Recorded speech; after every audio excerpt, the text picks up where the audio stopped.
जानकारी के लिए हमसे बात करने के लिए। ऑपरेशन गंगा के तहत यूक्रेन से हिंदुस्तानियों के इनखला का सिलसिला लगातार जारी है। आज सुबह रोमानिया से 232 हिंदुस्तानियों को लेकर फ्लाइट दिल्ली पहुंची है।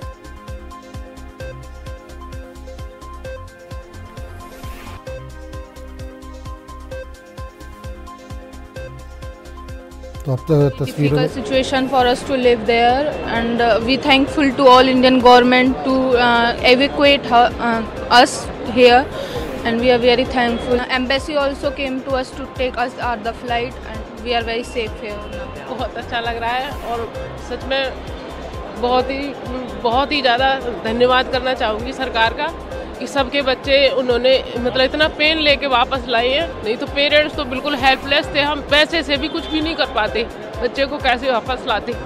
तो वास्तव में सच में देश को ऐसी सरकार की ज़रूरत है। गवर्नमेंट ने हमें बहुत हेल्प किया, पर रोमानिया बॉर्डर से दिल्ली आने तक, पर एक्चुअली उन्हें जो हेल्प करना चाहिए था, जहाँ पे एक्चुअली वॉर हो रही है, जहाँ पे ब्लास्ट हो रहा है, वहाँ से हेल्प इवैक्यूएशन होनी चाहिए थी। अभी भी मेरे फ्रेंड्स जो यूक्रेन में है, एक सिटी में सुमी पोस्टिन, वहाँ पे फंसे हुए हैं, वहाँ पे लगातार बॉम्ब्स हो रहे हैं, पर उनकी अभी कोई हेल्प नहीं है।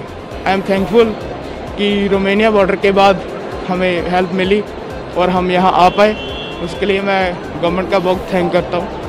The Indian Embassy helped us to, after we crossed the border, after Poland, they provided us food and shelter in a hotel, and also provided us bus to go to the airport and arrange this flight.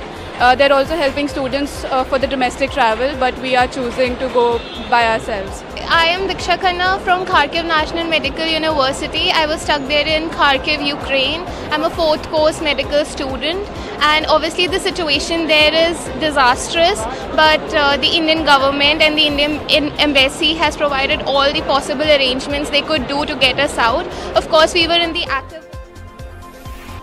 Manipur में दूसरे और आखिरी मरहले की polling